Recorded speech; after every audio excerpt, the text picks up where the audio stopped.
Last year's FIFA offering on the 360 was a really solid game thanks to a revamped physics engine and a new online integration.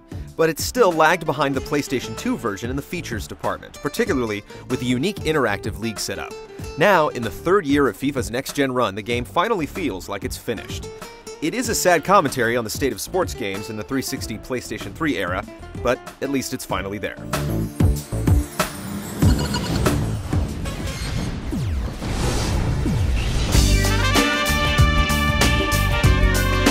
The aforementioned Interactive League has been added to FIFA 08, which is sure to please hardcore fans of clubs all over the world.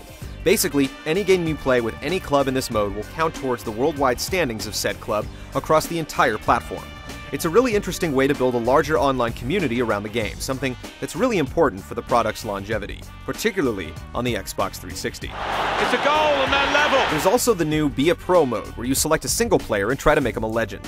Much like Madden's Superstar option, it can be annoying to have control over just one position on the pitch, but the simulation options aid in keeping it from being a total bore. And it definitely gives you a new appreciation for play away from the ball.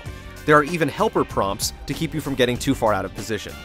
Much like EA's NHL 08, FIFA 08 also includes online leagues, where up to 32 players can take part in a full user-created season, and up to 10 players can lace them up in a single online match. You also get the full complement of existing features with 15 different leagues, 50+ real-world tournaments, a tournament creation tool, and a manager mode, where you take a particular team and build it up by spending points to upgrade your players, trading, scouting, and signing various sponsors.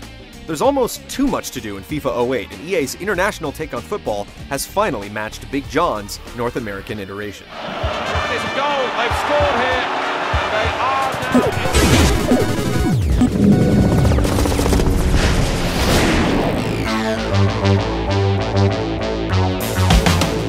now... Last year, FIFA's gameplay got a complete overhaul in the form of an entirely new ball physics system. Rather than virtually tethering the ball to the player in possession and using canned animations for changeovers and tackles, EA gave the ball its own physics. It steepened the initial learning curve, but it also made for a much more realistic and intense football experience. The gameplays remained much the same in FIFA 08. The playstyle calls for much more finesse and technical ability. Passing to a player on one end of the pitch and crashing through every defender to the other end is pretty much impossible. Your passing game has to be spot on.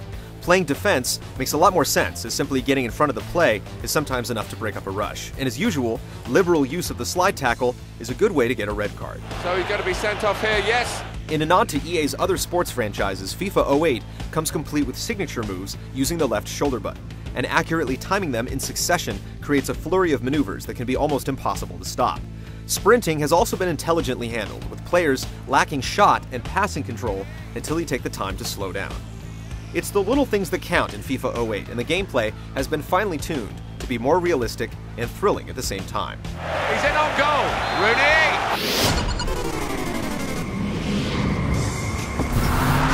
For as solid and polished as the rest of FIFA 08 is, the presentation is actually a bit disappointing. Sure, the player models are nice, but considering that a great portion of the game is viewed from so high above the field, it's practically a moot point. And it doesn't help the play-by-play and color commentary is lifeless. The two announcers almost never seem like they're invested in the game, barely raising their voices, even on great plays. He's made the save!